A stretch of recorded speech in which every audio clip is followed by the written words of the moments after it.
Isu kemarin bahwa Bapak dikatakan pada saat itu seorang pemuja setan. Ya, seperti saya tidak mau ingat itu barang itu.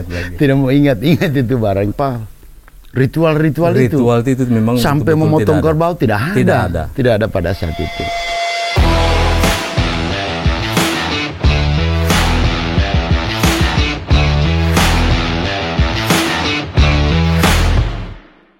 Assalamualaikum warahmatullahi wabarakatuh. Selamat malam. Kembali bersama saya Jupri DJ Latantu, tentunya di channel R5. Malam ini adalah malam di mana Kota Palu pada tanggal 28 September kemarin, 28 September mengalami musibah ataupun gempa dan likuifaksi, tentunya dengan tsunami yang sangat dahsyat Kota Palu pada saat itu. Dan malam ini kita merefleksi kembali 5 tahun kejadian bencana yang ada di Sulawesi Tengah, khususnya di Kota Palu. Kita yang berbicara di sini Kota Palu. Dan narasumber kita pada hari ini adalah sosok yang pada saat tanggal 28 September 2018 kemarin ada isu bahwa beliau ini menghilang. Dan siapa dia? Tentunya kita sapa. Beliau adalah Bapak Hidayat MSI. Ya. Assalamualaikum Pak. Waalaikumsalam warahmatullahi wabarakatuh. Kabar ini Pak bagaimana ini Pak? Alhamdulillah sehat Pak. Luar biasa sehat. Jadi tentunya malam ini Bapak kita bicara tentang refleksi ya. 5 tahun gempa tsunami yang terjadi di Kota Palu yang begitu dahsyat kemarin. Ya. Dan konon kabarnya pada saat itu bahwa Bapak pada saat itu memang betul-betul di kejadian itu berkembang isu kemarin bahwa Bapak dikatakan pada saat itu seorang pemuja setan. Pemuja setan, Anda pada saat itu adalah seorang pemuja setan. Pada waktu itu menjabat wali kota Palu. Iya. Ini bagaimana nih Pak? Iya. Ya, semuanya pertanyaan ditanya kepada yang membuat narasi itu. Narasi siapa Pak? Ya. Ya memang situasi bencana itu tidak ada yang menginginkan sebenarnya siapapun. Cuma memang ya itulah, saya tahu persis situasi kondisi kejiwaan ya, kondisi kebatinan masyarakat pada saat itu ya kita maklumi. Saya sangat memaklumi bahwa kejadian yang tiba-tiba, bencana yang sangat dahsyat, ada 3 ya, gempa, likuifaksi, dan tsunami. Ini yang terjadi. Dan pada saat itu bertepatan dengan mendekatinya tahun politik pada saat tahun politik. Ya. Sebenarnya ini harus dijelaskan secara ilmiah sebenarnya. Harus duduk bersama antara religinya dengan para ilmuwan. Nah, tentunya pertanyaan ini kalau dijelaskan secara ilmiah, tentunya ini hal yang pasti akan terjadi. Sebenarnya saya di WhatsApp itu ada BMKG. Sebenarnya tiap hari ya, setiap saat ini kita terjadi goncangan, ya. Ada gempa, kadang 2 koma, kadang 3 koma, kadang 4 koma, sampai 5 koma. Sampai terakhir kemarin itu 6 koma lebih itu goncangan itu. Nah tentunya kita bertanya, bumi ini diciptakan oleh Allah. Itu ada lempengan. Ini yang kita yang awam ya memahami itu. Tapi saya mendengar penjelasan dari dari para ahli, memang lempengan ini yang dikatakan dengan sesar itu. Dan ini tiap tahun, bukan tiap tahun ya, tiap hari terjadi goncangan. Ya seperti kemarin kita lihat juga di Turki, kita lihat baru-baru ini di Maroko juga, itu hancur-hancuran juga. Sehingga saya tidak tahu narasi itu muncul dari mana, bahwa itu dikaitkan dengan saya katanya mendatangkan bencana ya, ini. Seperti itu. Itu kan ada tulisan-tulisan kemarin itu. Iya. Bapak Hidayat pemuja setan, wali kota pemuja setan, seperti itu. Ya, makanya Komi jangan macam-macam dengan saya. Siap. Makanya ini Bapak, saya kenapa ini ada rasa takut sedikit kita datangkan ke sini di podcast ini. Karena apa? Karena memang Bapak orang yang hebat pada waktu itu, orang hebat untuk datangkan bencana. Tapi sebenarnya kalau berbicara ini sepertinya saya rasa apa ya? Sepertinya kalau mau diingat, seperti saya tidak mau ingat itu barang itu ya. Tidak mau ingat-ingat itu barang. Karena memang ya pada saat itu saya tidak tahulah emosi masyarakat pada saat itu ketika ada satu momen ya, itu dibuat sedemikian rupa itu medsos itu, sehingga saya ini menjadi bukan orang coba Palu yang menjengkel saya, hampir dunia menjengkel sama saya ini. Tapi itu satu fakta yang harus kita hadapi. Saya orang yang bukan sedikit orang yang menghantam saya kemarin, bukan cuma sedikit. Sehingga saya ketakutan pada saat itu. Loh, ini kok jadi begini jadinya ini kan? Seandainya saya tahu itu bencana itu datang, saya berdiri di depan, saya yang paling terdepan berdiri. Tapi memang Anda yakin bahwa memang bencana itu bukan Bapak yang datangkan? Seperti itu. Seperti itu Bapak. Saya tidak tahu narasinya bagaimana sampai terjadi begitu. Ya saya maluminya juga ada 2 poin. Poin pertama, bahwa situasi dan kondisi kebatinan masyarakat, siapa yang tidak memarah, ya kan?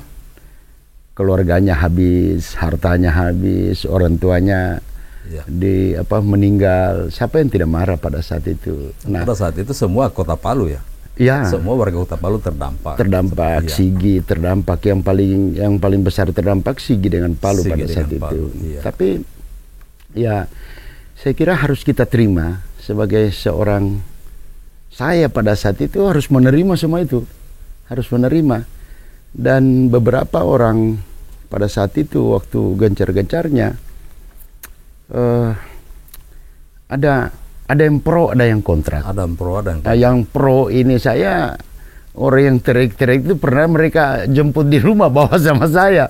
Saya bilang bawa pulang itu. Saya sudah maafkan semua, Saya sudah maafkan semua dan jangan diganggu itu orang itu. Wajar dia teriak-teriak, karena sekali lagi kebatinan pada saat itu, batin orang itu tidak mungkin dia menyalahkan Tuhan, ya. Harus dicari siapa yang disalahkan. Bertepatan dengan situasi menjelang pesta demokrasi. Itu pesta demokrasi. Pada saat itu. Nah, ini momen ini memang digunakan sedemikian rupa. Tapi saya katakan bahwa semua saya maafkan semua. Dan juga saya kira ya maafkan juga saya pada saat itu, ya kan gitu. Saya sudah maafkan, sehingga saya coba berkontemplasi, merenung. Keluarga saya sampaikan, tenang, sabar, saya akan, jangan diganggu saya dengan isu-isu itu. Keluarga tutup telinga, buka mata saja, tutup telinga. Saya akan melakukan sesuatu lagi untuk Palu ini. Sehingga saya itu dalam setiap sholat, ini saya sudah sering sampaikan, dalam setiap sholat itu saya hanya berdoa, ya Allah, bersihkan hati mereka. Ya Allah, jernihkan pemikiran warga dan keluarga saya semua ini. Dan mohon tunjukkan, ya Allah, bahwa bukan saya mendatangkan bencana ini. Baik. Itu ada kekuasaan-Mu, ya Allah, menunjukkan kepada mereka. Ketika itu saya langsung rasa bersalah lagi. Kenapa rasa bersalah? Mungkin kata orang itu, orang yang terzalim itu doanya itu langsung diterima katanya. Dijabah oleh Allah. Terjadi suatu musibah, bencana yang terjadi di Pandeglang, Banten. Situ tidak ada gempa, tidak ada apa, terjadi tsunami. Baik. Nah, saya rasa berdosa lagi. Saya bilang, wah, ini mungkin doa saya ini. Sehingga ada lagi. Sehingga waktu itu, ya itulah kondisi yang saya hadapi. Dan saya harus tutup telinga. Saya harus bekerja, memulihkan kembali daerah ini dari segala hal yang begitu hancur kemarin itu. Saya tetap berdoa, ya Allah, beri kekuatan, berikan artinya kekuatan jiwa dan kekuatan fisik kepada saya untuk melakukan sesuatu lagi untuk daerah ini. Kira-kira begitu itu. Anda tadi mengatakan bahwa bukan Anda yang mendatangkan bencana. Ya. Seperti itu, Pak. Pada saat itu ada isu berkembang itu, Bapak melarikan diri dari Kota Palu. Di mana? Ya. Dan melarikan diri kemana ini, Bapak? Ya. Memang pada saat gempa, saya itu ada di pantai. Di pantai. Menjelang pantai itu. Karena pada saat itu ada satu event yang kita lakukan yang namanya Pesona Palonomoni itu. Iya. Saya datang ke sana itu jam 4 sore mengecek kesiapan semua.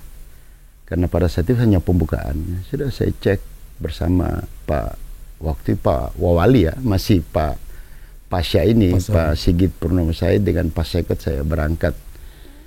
Saya cek semua kesiapan untuk pembukaan pada saat itu. Setelah habis mengecek itu, ada namanya soki-soki kita bangun kemarin. Soki-soki iya. Itu mereka namakan Kampung Kaili. Bukan saya menciptakan nama itu. Jadi mereka namakan kawasan itu satu kawasan yang namanya Kampung Kaili. Saya membangun satu mushola di situ. Mushola itu sudah selesai semua dibangun pada saat itu. Saya mengecek jam karena mau masuk maghrib. Saya cek jam itu jam 5.48. Saya masuk ke mushola itu.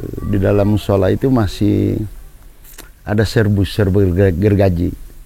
Seandainya kalau itu bersih, mungkin saya sholat maghrib di situ bersama Pak Sekot, bersama Pak Sigit Purnomo Said pada situ. Ya untung ya, bukan untung juga ya, tanda petik. Dalam mushola itu masih kotor, serbu gergaji apa, masih banyak kayu-kayu. Saya keluar. Saya saya katakan bahwa kemungkinan besar jam 5.50 saya tinggalkan pantai. Saya lewat Balaroa, lewat jembatan yang roboh itu ke sana itu. Balaroa ya? Balaroa. Itu saya hitung kemarin 3 menit saya tinggalkan Balaroa yang jatuh itu 3 menit saya tinggal di situ. Nah, artinya malam itu juga saya ke kantor wali kota itu. Langsung ke kantor wali kota, Pak ya? Ya, saya tidak paham ini apa yang terjadi ini. Ternyata ada tsunami. Saya dengar nanti sama Pak Dandim pada saat itu. Dia bilang ada tsunami, Pak.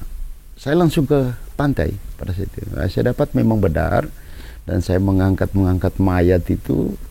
Di pantai itu ada berapa mayat saya angkat, taruh di jalan. Saya bilang pindahkan ke jalan supaya pagi orang bisa lihat. Nah itu. Nah, dikatakan saya menghilang, memang saya tidak pernah kelihatan. Tidak pernah kelihatan. Tidak pernah kelihatan sama masyarakat. Itu tadi yang saya takuti.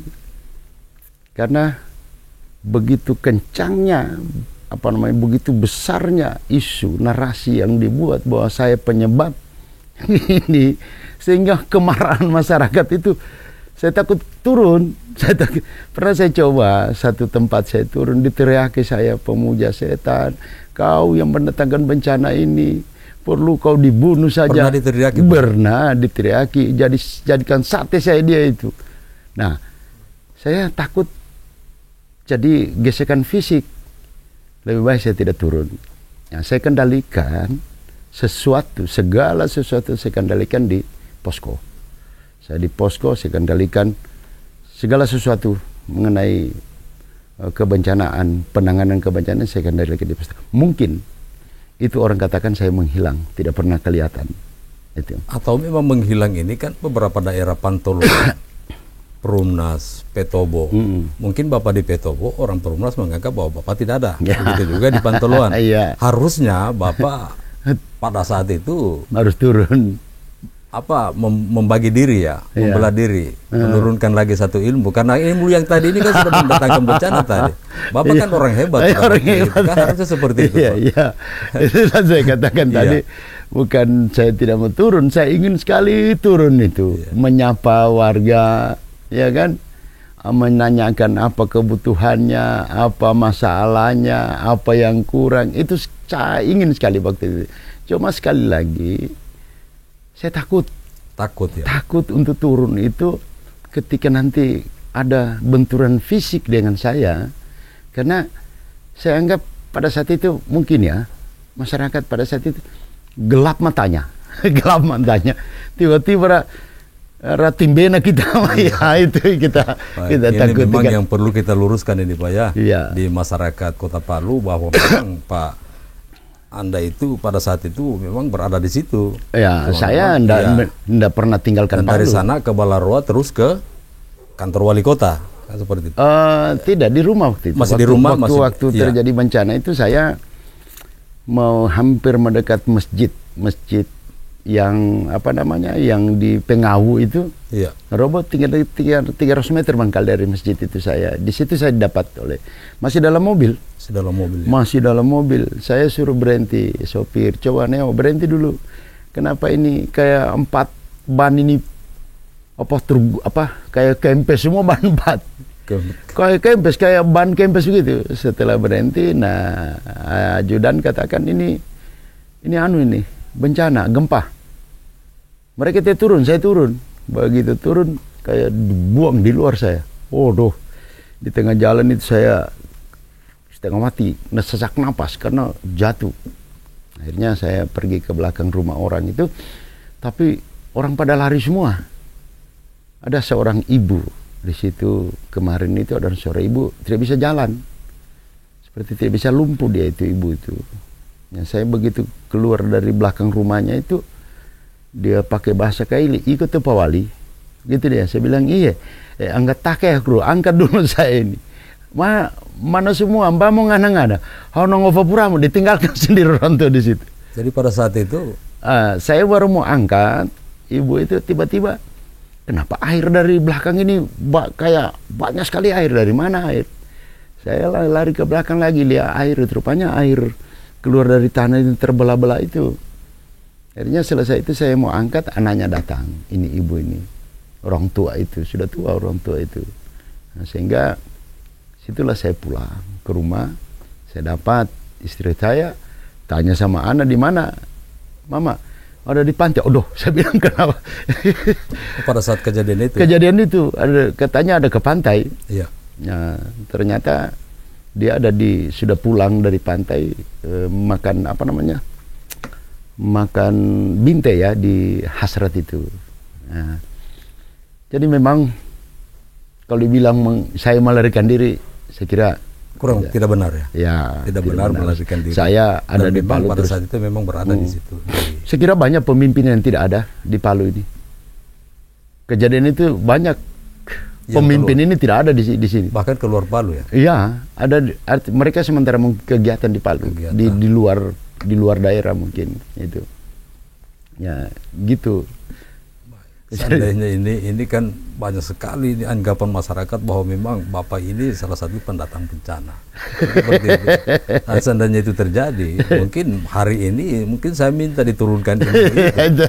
Diturunkan ilmu Diminta itu ilmu bagaimana itu. Supaya bisa mengguncangkan dunia itu, ilmu seperti itu. Nanti saya kasih ilmunya. Kemarin ini kan bertepatan dengan itu, selang berapa hari itu, waktu kejadian itu kan di negara lain juga, di mana-mana itu terjadi bencana. Itulah. Jadi sekali lagi kemarin itu situasi kondisi kejiwaan dan batin masyarakat saya memaklumi dengan berbagai stigma ya diberikan kepada saya maklumi. Saya sudah maklumi. Dan itulah resiko seorang pemimpin. Siap dihujat, siap dimaki. Artinya kita serahkan semua, karena memang kita terpilih ini duduk di kursi itu kan dari masyarakat. Juga. Saya ingat juga waktu itu SBY kan gempa Aceh segala macam. SBY dituduh juga waktu itu. Ini SBY ini penyibuk, sampai namanya itu dikaji namanya SB itu, dikaji namanya SB itu. Ya. Terus ini ada beredar pasca bencana kemarin itu, Anda itu terlalu berani dalam hal untuk mengambil keputusan, ambil risiko pada saat itu, pada saat kejadian bencana itu, untuk mengendalikan situasi yang ada pada saat itu. Oh iya. Ini bagaimana ini? Ya, sebenarnya pada saat itu udah saya katakan, itu menjadi energi juga. Yang maki-maki orang itu. Maki-maki tadi ya. Maki-maki tadi itu, yang menghujat kiri kanan itu, energi buat saya waktu itu. Memang di luar apa saya pikirkan saya laksanakan. Seperti salah satu contoh ya, Huntap, tanah Huntap Tondo itu sama sekali tidak diberikan itu, di belakang kampus Huntap itu. Sudah beberapa kali pertemuan di Kementerian ATR dan Badan Pertanahan itu tidak pernah ada penyelesaian. Tidak ada penyelesaian. Kita rapat koordinasi dengan Kakanwil, tidak ada penyelesaian. Nah pada saat itu Yayasan Buddha Suci ini datang sama Danrem. Bahwa kalau pemerintah Kota Palu siap menyiapkan lahan, maka rumah ini akan dikasih pemerintah Kota Palu 3.000 unit. Karena ini rumah menurut mereka ini pemerintah Lombok. Waktu itu gempa di Lombok juga. Lombok dulu baru Palu. Palu. Iya. Di sana tidak siap lahannya. Pemerintah tidak bisa menyiapkan lahan sebanyak itu. Maka ini dibawa ke Palu. Dialihkan ke Palu. Ke Palu. Saya sampaikan kepada Danrem pada saat itu, Pak Agus Sasmita pada saat itu, Kolonel Agus Sasmita, saya bilang siap. Saya siap, saya sanggup itu. Tapi saya belum tahu mau dibangun di mana ini. Harus berani dulu ambil. Saya belum tahu. Ketika saya dikatakan saya siap akan menyiapkan lahan, maka saya diundang ke Jakarta di Yayasan Buddha Suci itu. Saya diundang ke sana menandatangani perjanjian kerjasama antara pemerintah Kota Palu dengan Yayasan Buddha Suci.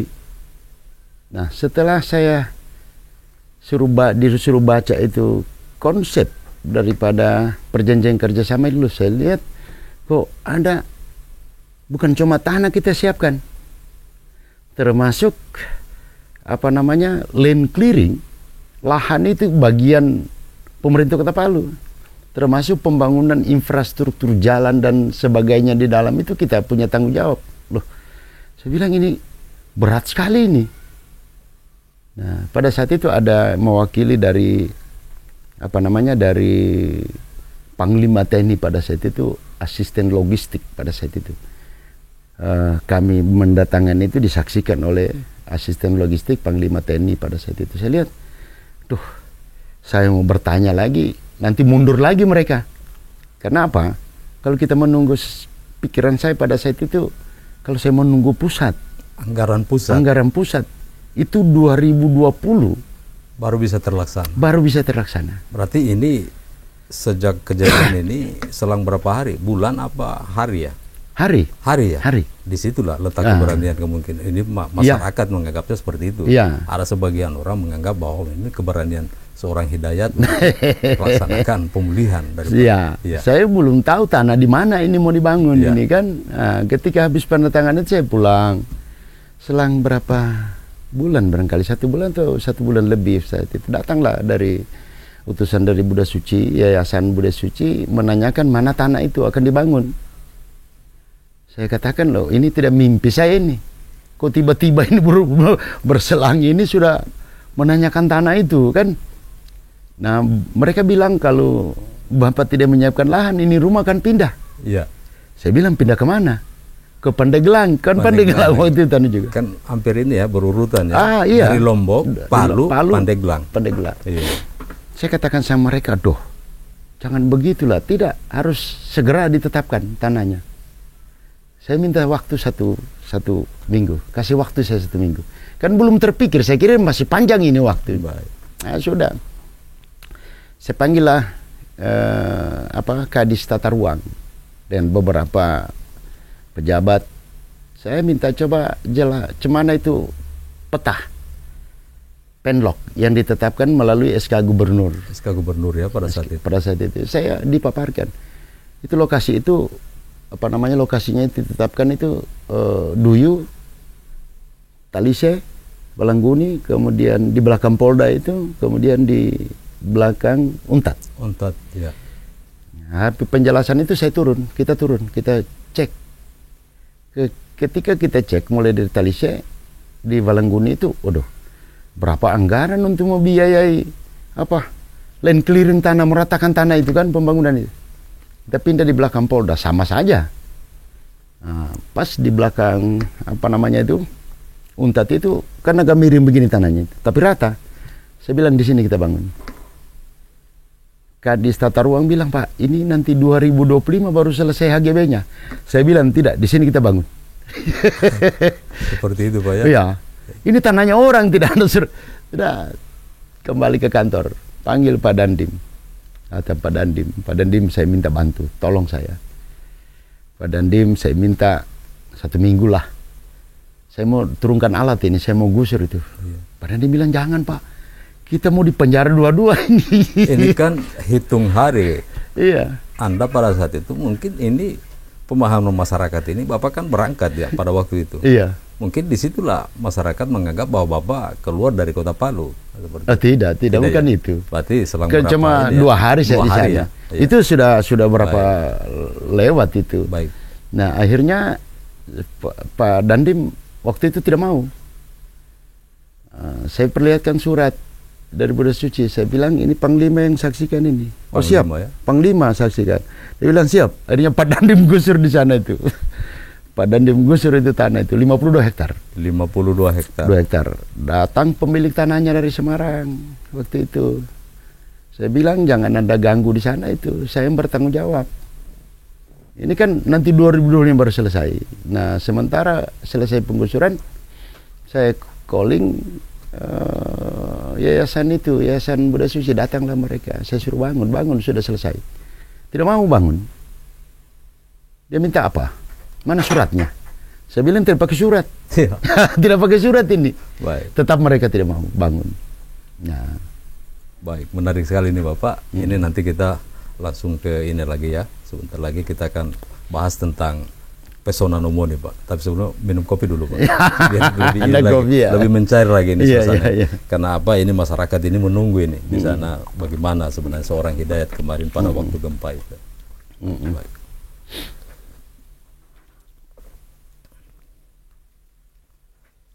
Ini pesona Nomo nih kemarin Pak. Sebenarnya konsepnya pemerintah pada saat itu seperti apa tentang pesona Nomo yang ada yang dibikin? Sudah berapa kali ya? Pak ketiga kali ya? 3 kali waktu itu. Gempa dari 1, kedua, ketiga, dan di ketiga ini terjadilah gempa ini. Ya, sebenarnya sih konsepnya pemerintah ini kan termasuk dalam program ya, program pemerintah juga ya. Ya.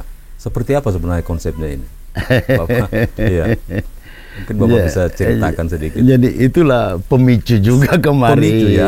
Dianggap sebagai pemicu. Ya. Gempa itu karena ada pesona Palu-Nomoni. Ya. Jadi itulah narasi-narasi yang dibuat. Sebenarnya begini. Menurut saya tanda petik. Ya. Palu ini harus dibangun ekonominya dari dari sektor jasa. Sektor jasa. Jasa. Kita tidak memiliki lahan untuk pertanian. Kan ini pembangunan ekonomi ada sektor ekonominya ini sektor pertanian, sektor perikanan, sektor peternakan, sektor perkebunan. Palu ini salah satu upaya membangun ekonomi dari sektor jasa. Pengembangan gitu. UMKM ya. UMKM itu bagian daripada pengembangan itu. Nah, iya. Sekarang UMKM kalau kita tumbuhkan UMKM siapa yang mau beli? Siap. Ini warung kopi kita lihat. Saya sering bicara warung kopi ini bertebaran di Kota Palu ini kan sepi pengunjungnya. Kenapa? Karena warga masyarakat Kota Palu ini hanya sekitar 400.000 jiwa. Nah, kopi bertebaran. Nah, apalagi kita ini sudah asam lambung, sudah jarang minum kopi kan gitu. Nah, sehingga tidak ada konsep lain membangun ekonomi Palu dari sektor jasa. Nah, berbicara sektor jasa sangat bersentuhan dengan industri wisata. Sehingga Palu ini perlu event-event yang besar. Ada event-event besar Palu ini, kan gitu. Iya. Nah, itu kan sebagai destinasi ya, destinasi Kota Palu kan salah satunya itu ya, untuk mendatangkan ini. Nah, kita harus membangun destinasi, destinasi. Sehingga destinasi yang kita bangun, pertanyaannya kan kembali, apakah bisa berkembang industri pariwisata di Palu? Saya sering katakan industri pariwisata bisa. Kita punya 4 dimensi, kan gitu. Dimensi laut, dimensi bukit, dimensi gunung, 5 dimensi ya. Iya, dimensi apa namanya? Teluk. Iya. Ya, sehingga inilah yang dibangun untuk menjadi apa namanya itu, menjadi destinasi-destinasi itu. Iya. Iya. Tentu ini stigma miring ini Bapak terima pada saat itu, mensikapi stigma ini di masyarakat ini, stigma miring ini seperti apa? Apalagi Bapak kan punya keluarga juga, anak, istri apa. Bagaimana menyikapi ini? Kemarin ini kejadian 28 September. Ya, saya kira ya harus kita terima. Kita terima. Iya, siapa manusia, sebagai manusiawi kita memang tertekan jiwa kita. Itu manusiawi. Kita ini diberi label dan stigma berbagai macam itu, siapa yang tidak? Iya. Tetapi itu ada yang bilang bahwa Bapak itu salah bikin adat apa semua gitu kan. Nah, itu ada juga sesembahan. Sebenarnya pemotongan apa kemarin juga sempat beredar itu, Pak. Ya, itu kaitannya dengan Palunomoni tadi itu. Palunomoni tadi. Nah, kaitannya Palunomoni. Pesona Palunomoni ini satu event. Sebenarnya Pesona Palunomoni ini itu sudah digagas oleh pemerintah sebelumnya. Sebelumnya. Ini kan eventnya ini kan 1, 2, 3 kan seperti itu. Ya, tidak. Kan? Bukan semacam itu. Dulu masih pemerintah sebelumnya masih Pak Cudi, dulu kan namanya Festival Teluk Palu. Festival Teluk Palu. Ini berubah nama ya. Berubah nama menjadi Pesona. Nah, ini panjang ceritanya. Kalau kita cerita di sini tidak habis sih, panjang. Sampai pagi ya. Sampai pagi ceritanya itu. Inilah. Tapi yang jelas ini saya ambil dari bahasanya Bung Karno. Bung Karno. Iya. Bahasanya Bung Karno ini. Ini saya sebenarnya yang menamakan bukan saya. Menamakan Palunomoni ini. Saya ini menceritakan bahwa Bung Karno datang ke Palu tanggal 2 bulan 10 tahun 1959. Salah satu pidato Bung Karno mengatakan Palu ini seperti rangkaian mutiara. Rangkaian mutiara. Ya, dari tahun 59 tidak pernah orang mengkaji dan menjelaskan apa dibalik kalimat Bung Karno itu.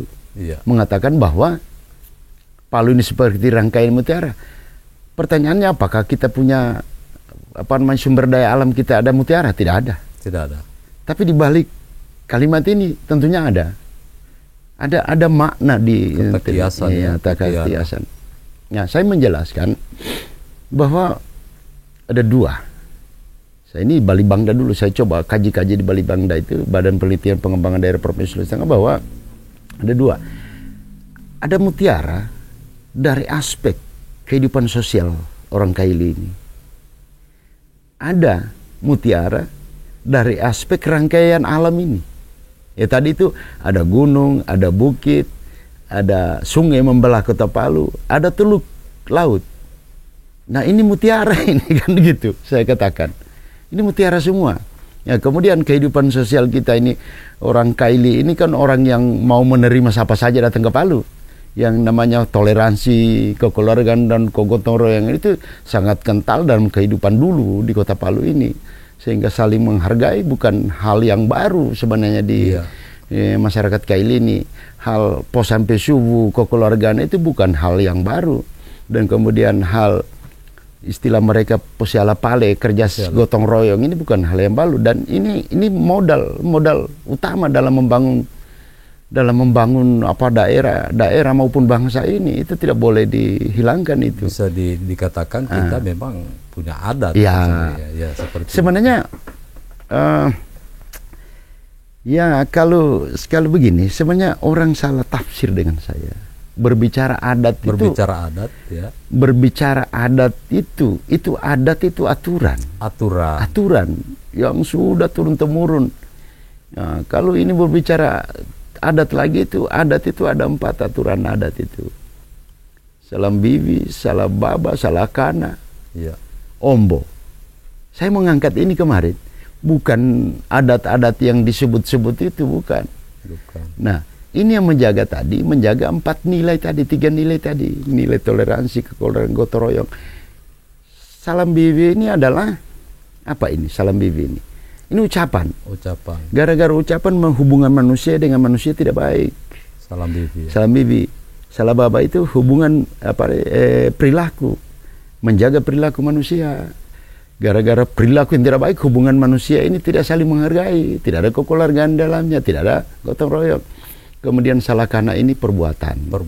Tentunya dengan gibu ya. Dengan gibu itu kan. Iya. Ini yang saya mau angkat semuanya, menjaga nilai tiga tadi, nilai-nilai kalau boleh saya katakan nilai bangsa ini. Nilai tentunya bangsa. Kan di situ kan muatan kearifan lokal. Ya, semuanya begitu. Iya, seperti itu. Tetapi apa yang dilakukan kemarin dibuat salah satu apa namanya? Video. Ya. Saya tidak tahu siapa yang buat video itu. Dibuat satu video bahwa pada saat gempa itu ada prosesi adat di situ. Prosesi adat. Dan ini yang memang beredar, dan ini masyarakat semua bahwa memang ada potong kerbau katanya. Ada potong kerbau. Tetapi, jadi ini pemirsa, ini memang salah satu kesaksian ya. Karena memang pada saat itu memang beredar sebuah video, dan itu dikatakan Pak Hidayat bahwa tidak ada seperti itu. Memang betul-betul kita menjalankan adat yang ada, tapi bukan berarti kita ada potong, ada tumbal, ada apa. Kemarin beredar seperti itu. Itu yang video, tidak tahu siapa yang buat. Mudah-mudahan itu diampuni semua oleh Allah. Artinya itu orang pembuat itu. video ini kita sudah bisa sudah dimaafkan juga ya, atau bagaimana? Atau saya masih punya dendam semua. ini Bapak? Tidak, saya tidak, demi Allah. Itulah saya sholat saja, saya berdoa, jernihkan pemikiran mereka dan ampuni semua mereka ya Allah yang kemarin itu. Kalau dosanya dan saya sudah hilang. Sudah hilang. Tinggal dia dengan yang di atas. Yang di atas. Artinya dia berbuat seperti itu, berlaku seperti itu dengan seorang pemimpin pada saat itu. Nah, apa? Saya heran kok tiba-tiba. Nah, saya katakan saya ada di pantai 7 km, saya dari ujung ke ujung saya jalan.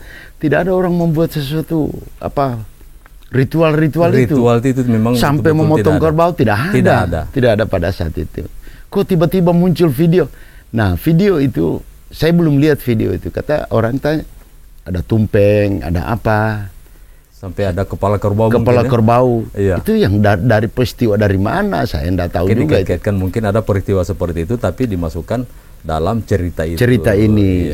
Sekarang kan teknologi sekarang merakit-rakit IT itu kan.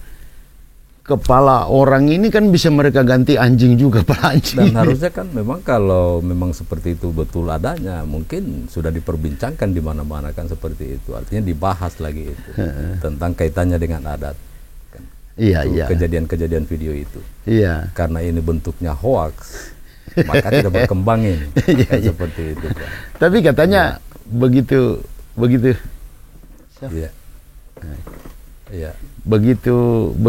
itu langsung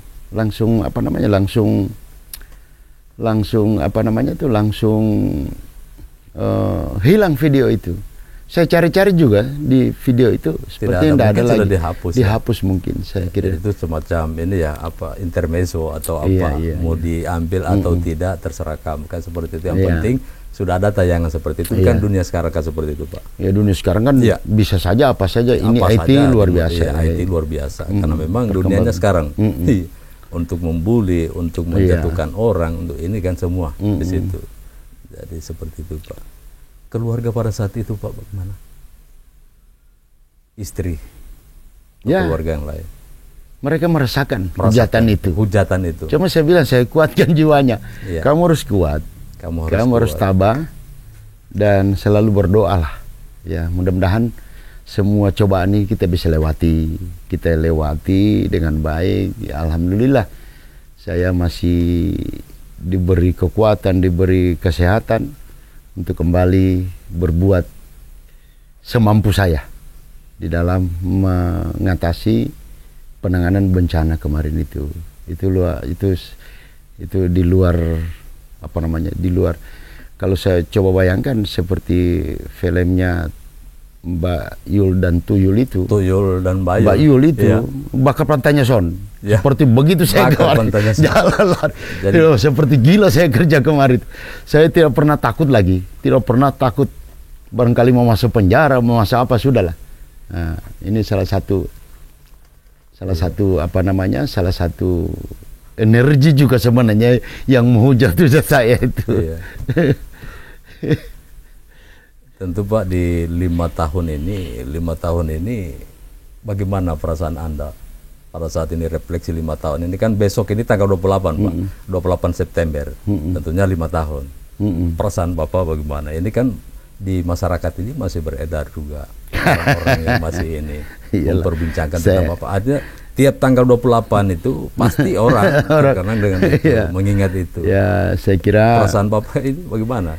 Saya kira saya santai saja menghadapi itu, sehingga apa namanya ya, mudah-mudahanlah mereka sadar kan, mudah-mudahan mereka sadar bahwa memang bencana itu ya itu sudah merupakan takdir, dan memang masih ada yang begitu, sampai di medsos itu masih ada.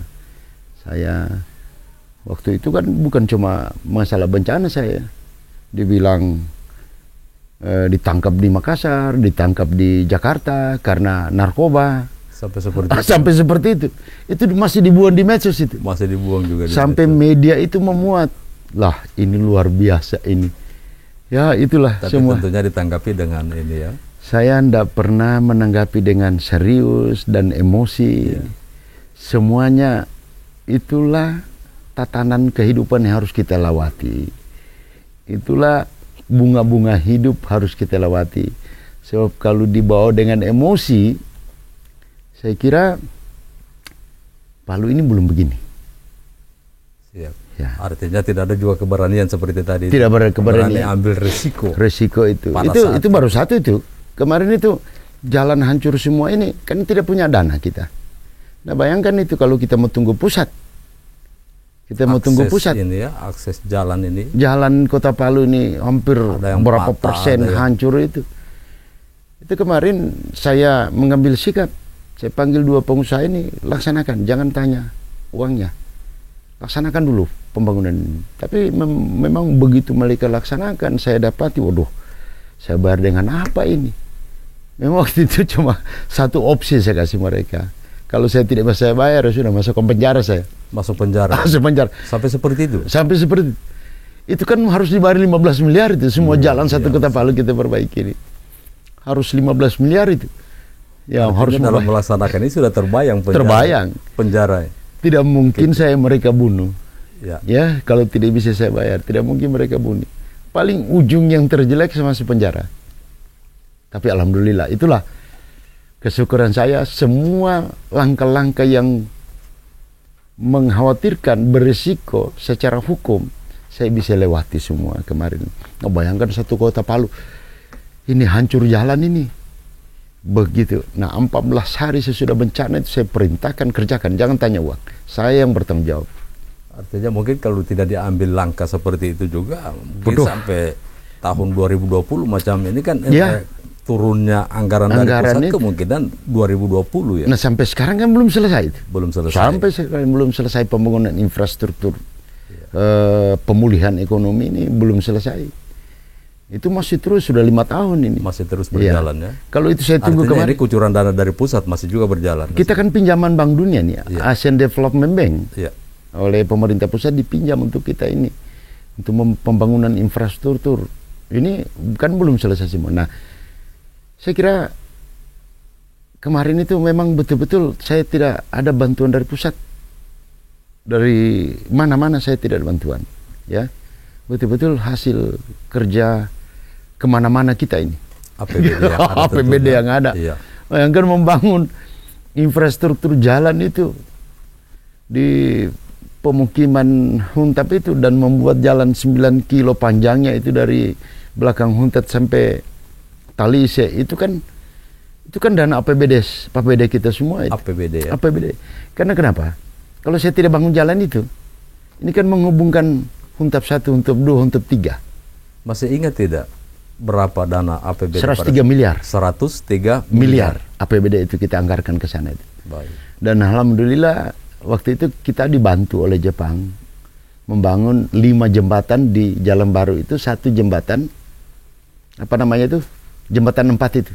Jembatan 4. Ya, waktu saya kemarin kunjungan ke Jepang itu kita dikasih jembatan itu, oleh jembatan itu. Akhirnya ya sudah terbangun. Sementara jembatan 4 ini baru sementara dikerjakan ini. Ya. Baik, seperti itu Pak. Ini memang kita menepis apa-apa yang beredar di masyarakat ini. Memang kita perlu kesabaran. Iya. Kesabaran tentunya dengan tidak mengandalkan emosi, mengedepankan emosi yang ada, kan seperti itu Pak. Iya. Jadi memang ini kaitannya dengan refleksi 5 tahun bahwa ini kita hadir di podcast ini. Ya tentang itu kita membicarakan itu. Bagaimana sampai dikatakan saya menghilang dari kota Palu, padahal saya pada saat itu ada di Palu. Dan saya mendatangkan bencana. Ini kan sudah terpublish semua nanti di masyarakat. Insya Allah masyarakat ada menonton ini, masyarakat kota Palu khususnya. Dan inilah yang kita dengan kedatangan Bapak di tempat ini, podcast ini. Nanti ada anggapan, oh ini seorang Hidayat ini memang hebat, luar biasa, punya ilmu mendatangkan bencana kan seperti itu. Mendatangkan bencana. Makanya saya bilang dari awal, kalau memang seperti itu Pak, apa salahnya kalau malam ini kalau memang ada seperti itu saya minta, dan saya juga berhenti untuk podcast malam ini Pak. Karena saya sudah turunan ilmu itu kan seperti itu. Iya. Semuanya kita lalui, kita kembalikan yang semua kepada yang di atas. Iya. Tentunya kan ini kemarin semua kehendaknya. Kehendaknya. Apapun yang terjadi, orang bilang tidak ada satu daun pun jatuh tanpa kehendaknya. Nah, kalau kita sebagai yang kepercayaan beriman kita itu harus percaya itu. Iya kan. Dan memang kita masing-masing pada saat itu ya ini kan termasuk saya juga kan, semua ini korban terdampak. Iya, terdampak. Saya juga pada saat itu korban juga. Di keluarga saya itu ada 6 orang itu. 6 orang yang meninggal itu. Termasuk ibu saya satu. Oh begitu. Iya. Ibu saya satu meninggal juga pada saat itu. Dan adik juga satu. Mas Tito masih benci sama saya. Untuk kemudian karena Bapak sudah datang ini, insya Allah, alhamdulillah kan. Jangan awal kita, gara-gara saya. Bisa saja benci Bapak karena memang ada pada saat itu ya. Masukan ini Pak Hidayat ini punya ilmu hebat. Nah, kebencian mungkin timbul di situ Pak. Iya. Nah, tapi sekarang kan ini sudah terang, ini benderang ini masyarakat juga sudah paham bagaimana sebenarnya kejadian kemarin itu. Bukan karena seorang Hidayat, bukan seorang wali kota pada saat itu. Makanya kadang-kadang saya ketemu sama orang menanyakan jangan kau macam-macam dan saya. Dengan Pak Hidayat. Dan saya takut. Harus beliau kalau macam-macam saya datangkan lagi itu. Jangankan dirimu, negeri saja, di dunia luar sana saja bisa diguncangkan. Apalagi di sini. Begitu Pak. Makanya kemarin medsos ramai kan. Waktu Anamkoma kemarin. Ya, ada yang tag saya di medsos itu. Saya bilang minta maaf, saya ada di Danau Toba ini. Di Danau Toba. Danau Toba, saya bukan di Palu waktu terjadi guncangan itu saya bilang. Oh seperti itulah. Ada yang bercanda. Itu. Jangan nanti diartikan bahwa memang betul. Bapak pada saat itu lari. Kan. Saya ada di Danau Toba waktu terjadi kemarin itu. Tanggal 9 kalau tidak salah saya. Tanggal 9 itu. hal yang tidak bisa kenapa dikatakan lari itu, bahwa pada saat itu kan Bapak langsung kendalikan semua apa-apa pada saat itu, walaupun dalam keadaan keterbatasan, keterbatasan anggaran apa semua seperti itu. Kita beralih ke dana ini kemarin kan ada istilah stimulan juga ya. Bagaimana ini Pak? Kira-kira tentang stimulan ini? Stimulan itu adalah jadi begini, penanganan bencana kemarin tentang bangunan rumah ada dua penanganannya. Satu relokasi. Artinya relokasi ini rumah yang dimasuk dalam kawasan zona merah. Itu direlokasi masyarakatnya. Makanya itulah huntap. Pembangunan huntap ya. Stimulan ini warga yang tidak masuk rumahnya hancur, tapi masih di dalam kawasan yang di luar zona merah. Di luar zona merah. Nah, itu dibangun kembali rumahnya melalui dana stimulan istilahnya. Stimulan. Nah, stimulan pertama itu memang kita perjuangkan sama BNPB. Karena BNPB itu menyampaikan ke saya bahwa banyak sekali bantuan dana dari luar oleh Pak Doni Munardo, Jenderal Doni Munardo sebagai kepala BNPB. Itu saya diskusi sama beliau. Ada beberapa deputinya di situ. Saya minta itu tanggulangi dulu Pak ini mengenai rumah bagaimana. Kemudian dana Jadub itu, jaminan hidup itu. Maka waktu itu setelah saya diskusi di kantornya Pak Doni Munardo, akhirnya beliau putuskan sudah ada pakai dana ini saja. Nah, tahap pertama itu. Iya. Tahap pertama itu ada berapa ribu rumah saya lupa, ya. Lupa. Kemudian tahap kedua itu ada 850 miliar. Saya dengar terakhir ini masih ada sisanya itu. Dana itu. Sekitar 100 atau 90 miliar masih ada sisa dan dari 850 miliar itu. Nah, itu memang ini harus berani juga di pusat mendesak kita diskusi. Kalau tidak begitu, tanam diri, tanam diri kita. Sampai yang terjadi. Sampai pada saat itu memperjuangkan tanah ini di istana itu dengan Wapres saya ngamuk-ngamuk, teriak-teriak saya. Sempat begitu, Pak? Sempat saya teriak-teriak gitu dengan Pak Gubernur Palogi itu. Saya mencak-mencak di istana itu waktu rapat itu.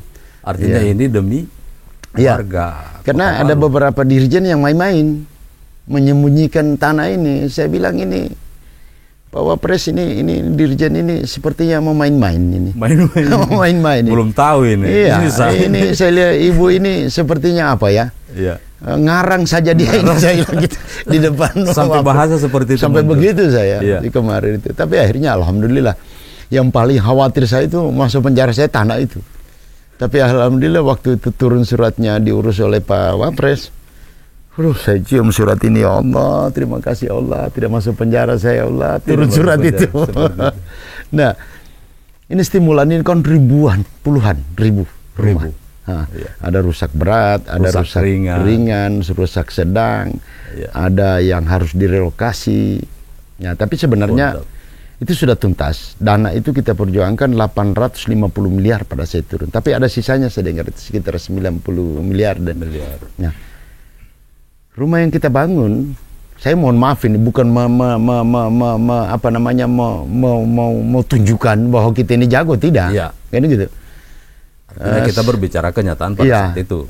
Selama saya itu membangun Huntap itu, saya dapat 1.500 yang terbangun. Sebenarnya Huntap ini masih diminta oleh Buddha Suci, Yayasan Buddha Suci mau tambah 500 lagi. Sebenarnya 2.000 kita ini. 2.000 unit rumah dibangun di Tondo itu. Yang ada ini 1.500. Dari AHA Center saya dibantu.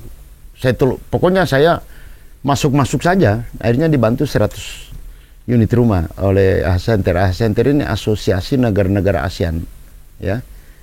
Itu dibantu 100 rumah. Kemudian di Balaroa karena masyarakat di sana tidak mau pindah, ada tanah kita sekitar hampir 5 hektar sudah saya bilang gusur, bangun di situ saja.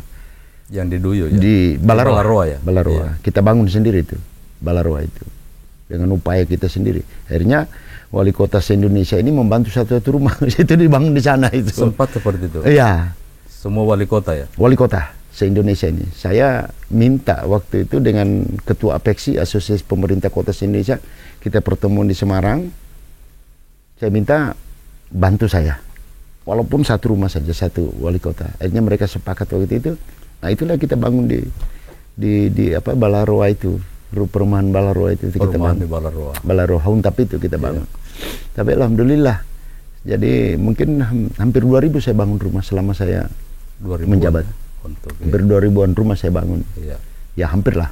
Mungkin ya selama saya menjabat itu yang saya upayakan. Nah itulah persembahan saya. Persembahan untuk warga ini. Memperjuangkan ini luar biasa ya, dengan butuh keberanian kita. Itulah saya katakan sering diskusi ini sambil humor-humor. Saya bilang kalau jadi pemimpin itu bisa banyak orang, siapa saja bisa jadi pemimpin. Tapi ini butuhkan nyali. Iya. Berani tidak mengambil sikap. Sampai mencak-mencak di istana ini. Berani tidak mengambil sikap. Ya harus berani mengambil sikap. Tapi memang kita dilindungi. Sampai di Jepang itu kita diskusi dengan 5 orang ahli gempa, ahli bencana itu kita diskusi. Saya bilang, dia pertanyakan kan, kita ini dianggap cepat. Pemulihan. Jepang itu 2011. Gempanya itu dengan tsunami-nya 2011. Saya ke sana itu 2019, bulan 4 kalau tidak salah saya ke Jepang. Belum ada bangun Huntap. Dari 2011 ke 2019 belum ada. Kita ini September, Oktober, November, Desember, Januari, Februari, Maret, April. 8 bulan kita sudah bangun Huntap. Kita sudah bangun Huntap. 8 bulan saja. Artinya sudah bangun walaupun memang kemarin ada ke Pandeglang sebagian ya, atau bagaimana itu? Tidak. Yang tadi. Pandeglang itu kalau kita tidak siapkan lahan akan pindah ke Pandeglang. Akan pindah, tapi belum terjadi seperti itu. Karena kalau tidak siapkan lahan kita pindah itu barang. Iya, kan begitu. Kan kejadian dari Lombok. Peristiwa Lombok kan duluan. Iya. Dari Lombok ini dipindah, minta mereka alihkan ke Palu, tapi kita harus menyiapkan lahan. Dan inilah yang terjadi ketika bagaimana kira-kira kalau keadaan Lombok itu terjadi di Palu kemarin. Artinya kita sudah mau dibantu tapi tidak punya lahan. Kan seperti itu. Bisa dialihkan ke Pandeglang. Kan begitu kan kemarin. Tapi alhamdulillah kita bisa. Tapi kan kita memang tidak punya lahan. Tidak punya lahan. Ya itu lahan orang kita ambil. Dipaksakan. Kita paksakan. Resiko di belakang. Yang jelas bayangan penjara. Paling saya tidak dibunuh, ujungnya pasti penjara saja. Ya sudahlah kita terima. Proses atau bagaimana. Sudah. Tapi alhamdulillah saya kemarin itu betul-betul Pak Joko itu dan Pak Yusuf Kala sebagai Wapres memang dia bantu betul saya. Dia bantu betul. Bantu karena saya surati kan. Pada saat itu saya bingung ini barang ini. Artinya setelah ini dibangun saya waktu itu, ya siapa tidak takut? Sebagai manusiawi saya takut. Memang saya tahu ujungnya penjara saya. Tapi karena ada ikhtiar kita lagi. Saya pada saat itu jam 10 malam di kantor. Saya panggil namanya Cali itu, ada pegawai di Kabak bagian hukum. Panggil, Cali, di mana kau Cali? Di rumah Pak. Jam 10 malam ini. Saya lagi menghayal di kantor, saya panggil, Cali kesini dulu Cali. Kau bawa laptop, kau kumpul semua itu berkas-berkas HGB. Datang dia, kau buka kita. Konsep surat kita sampai jam 1 malam kita dua di ruangan ini. Saya buat surat ke Pak Presiden Republik Indonesia 4 lembar sampai jam 1 malam 4 lembar surat itu kita konsep. Saya urai dan saya rinci betul. Saya tanda tangan. Kali besok malam ini kau cari cap dan nomor. Kau bawa ke rumah. Pagi saya berangkat ke Jakarta. Sudah, berangkat Jakarta. Langsung berangkat. Saya bawa LPM Tondo. LPM Tondo 2 orang saya bawa LPM. Untuk berdialog di sana. Nah, sudah. Datang di sana saya telepon. Kebetulan teman-teman di Lemhanas itu. Ya saya telepon teman satu itu. Saya tanya, Bu Nita di mana Pak Agung Gumelar? Dia bilang ada Pak, di sini lagi rapat kami di Lemana. So ya saya kasih Pak Gung Gumelar itu surat, karena Pak Gung Gumelar ini kan tim pres waktu itu, Dewan Pertimbangan Presiden. Saya ceritakan lah ini barang ini, Pak Jenderal, saya ini mau dipenjara. Jenderal dia bilang kenapa mau dipenjara? Saya bilang begini aja, saya jelaskan semua tadi itu, bahwa lahan ini, lahan HGB, lahan ini sudah puluhan tahun, 25 tahun tidak pernah dimanfaatkan, tidak pernah dia rawat. Dan terakhir ya bayar PBB itu tahun 2006. Sebenarnya pemilik HGB ini sudah 3 kewajibannya ini sudah apa? Gugur 3 kewajiban karena dia tidak penuhi. Dari situlah keberanian saya ambil. Akhirnya dengan berkas-berkas Pak Jenderal Agung Gumelar ambil barang ini. Sudah dia bilang sudah nanti saya coba bicarakan. Sudah, alhamdulillah. Mulai saat itulah saya lihat Pak Jokowi datang. Pak JK datang, sampai Pak JK datang di lahan itu, dia teriak, Pak Oli ambil semua di lahan ini. Kaget semua, ambil lahan ini. Karena waktu itu dari Kementerian ATR seperti maju mundur. Nah, apalagi dari Kakanwil BPN ini, sampai ya mohon maaf saya lapor Pak Jokowi, ini perlu diganti Kakanwilnya Pak. Diganti dia. Diganti. Pada saat itu. Luar biasa. Diganti oleh Pak Presiden. Kan keberanian seorang Hidayat. Saya ganti. Nah, itulah saya bilang sebenarnya tidak berani saya. Nyali. Karena dihujat itu sampai berani saya. Berarti bagus juga Pak ya. Bagus juga hujat-hujatan ini. Bagus juga. Artinya kita tinggal ambil hikmah seperti itu. Hikmahnya di situ. Hikmahnya di situ. Kalau tidak dihujat-hujat dimaki-maki saya kemarin tidak. Semua bisa terjadi, semua bisa. Sehingga alhamdulillah sampai sekarang ini biar temboknya penjara belum saya cium. Alhamdulillah Pak. Insya Allah Pak tidak sampai ke sana dia punya. Tapi ini kemarin likuifaksi tsunami dan gempa kemarin ini masih ada lagi satu. Itu bencana juga itu, COVID. Ini bencana di dalam bencana kan? Itu Pak kemarin dalam hal penanganan bencana kemarin ini muncul lagi satu bencana. Memang waktu itu luar biasa Pak. Sampai teman-teman wartawan katakan pemimpin di tengah badai. Ada satu pemimpin di tengah badai. Pusaran badai. Ada teman-teman wartawan waktu itu, karena saya dengan wartawan waktu itu agak akrab lah sedikit. Ya, mereka sampai datang ke kantor itu membuat satu video.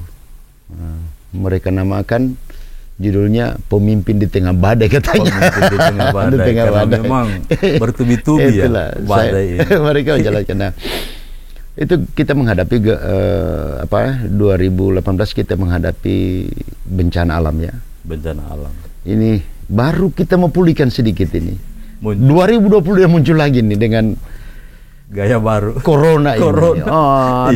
Ini lagi memang ya itulah harus kita hadapi. Memang kemarin itu para medis ini tidak percaya bahwa bisa saya atasi persoalan ini. Dokter Heri itu kaget dia, kok bisa begini barang ini. Lagi-lagi dikedepankan ini semangat keberanian. Ya harus keberanian. Karena kita sudah teruji dari awal. Ya. Kan begitu. Memang kita pemimpin itu ada namanya di Indonesia ini. Yang dikasih negara kekuasaan yang luar biasa itu presiden, gubernur, wali kota, bupati. 4 pemimpin dikasih kekuasaan oleh negara, kekuasaan yang besar. Diskresi namanya. Diskresi. Nah, ketika menghadapi suatu masalah untuk kepentingan masyarakat, artinya semua undang-undang kita kesampingkan yang menghalangi kita untuk membuat masyarakat itu baik dari segala masalah, itu kita punya kewenangan. Harus kita ambil itu. Harus diambil. Habis diambil itu. Kita undang-undang kita kesampingkan, semua peraturan kita kesampingkan yang menghalangi jalan kita. Nah, ini kadang-kadang sulit dimiliki oleh orang ini. Baik. Jadi Bapak ini sudah panjang ya pembicaraan kita. Iya. Mungkin ada close statement ini, mungkin masukan barangkali Bapak punya harapan sendiri, ada sebagai warga Kota Palu untuk Kota Palu ke depan. Ya, saya kira begini. Yang pertama, saya kira warga masyarakat masih banyak yang di Huntara. Masih banyak di Huntara. Saya kira bersabar dan harus menerima kenyataan ini. Memang pembangunan Huntap ini agak terhambat lah. Yang pemerintah pusat, Pak Jokowi itu sebenarnya sudah menyiapkan dana. Ini pinjaman loh untuk pembangunan. Cuma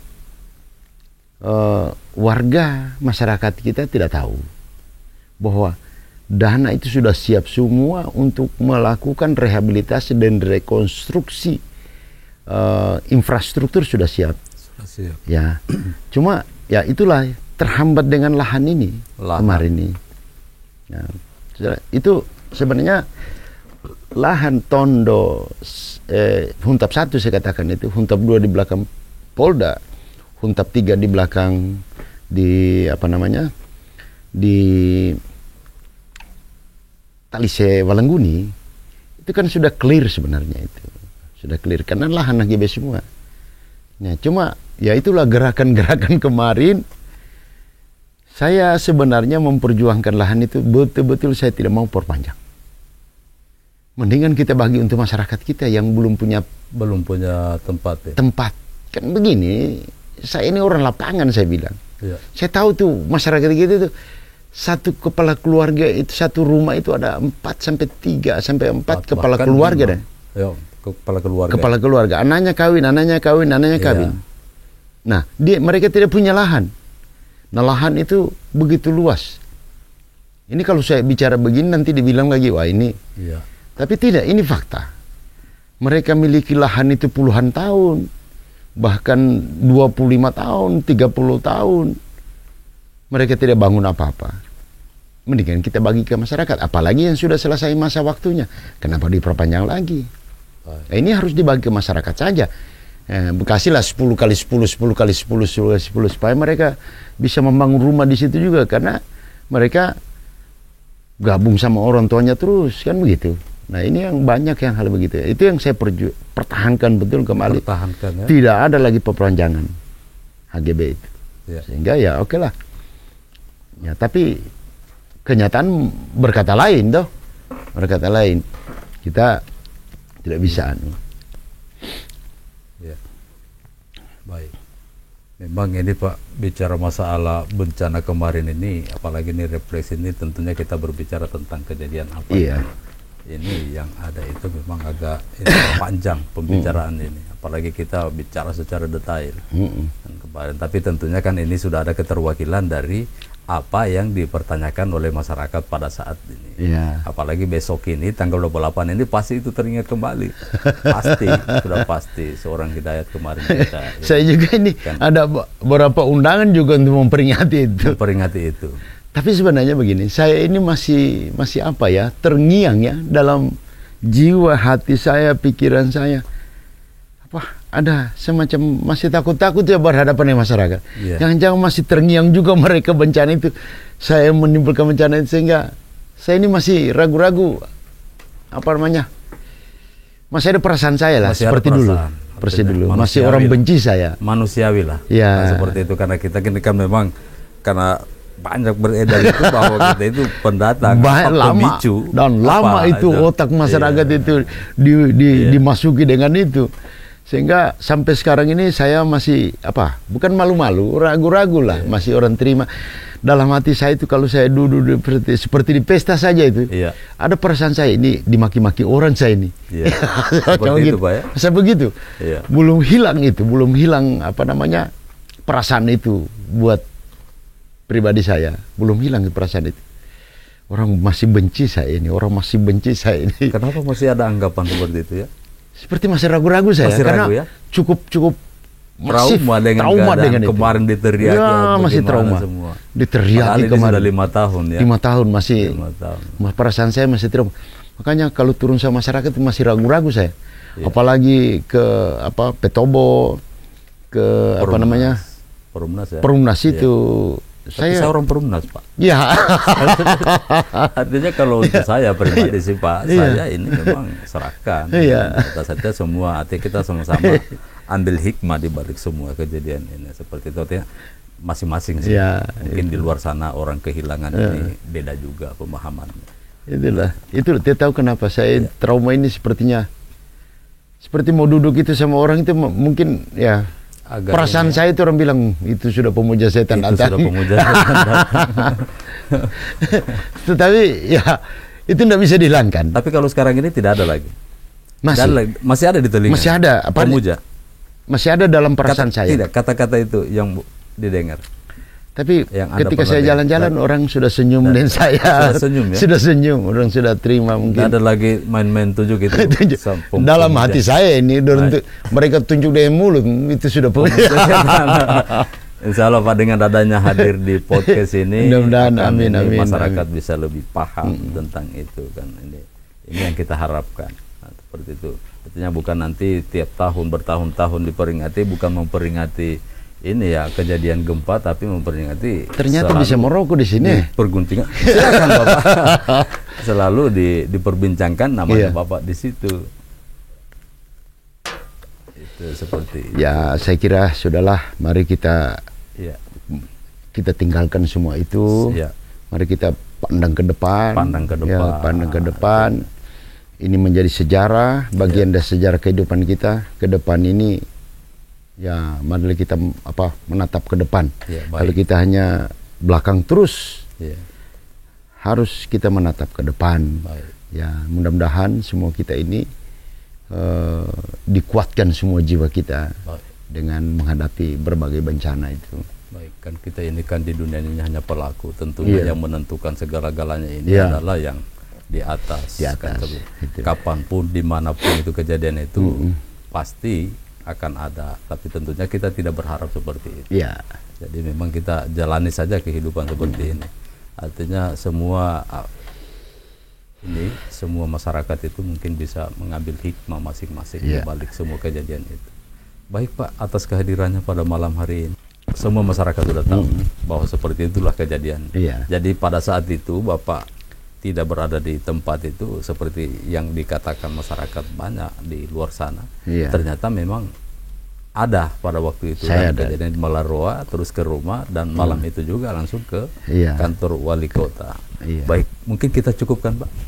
Terima kasih. Baik, itulah perbincangan kami dengan Bapak Hidayat selaku mantan wali kota pada tahun kejadian kemarin ya, 28 September 2018 yang masih menjabat. Dan tentunya saya berharap kepada kita semua masyarakat, dan semua kita serahkan kepada yang di atas, karena kita ini pelaku yang ada di manusia yang ada ini, kita tinggal menunggu kapan dan di mana. Itu yang kita tidak tahu, dan itu kuasanya Tuhan. Kita harus punya milik Tuhan. Kita mati semua ini. Kita mati semua kan ke sana Bapak. Tinggal caranya mati itu seperti apa. Baik. Baik, terima kasih. Jangan lupa like, subscribe, dan tentunya komen untuk agar kita bisa mendapatkan kembali, kita bertemu kembali di episode-episode berikutnya. Jangan lupa nyalakan lonceng. Baik, terima kasih. Saya Jupri de Jalatantu, channel R5. Mengucapkan Assalamualaikum warahmatullahi wabarakatuh. Waalaikumsalam warahmatullahi wabarakatuh. Terima kasih.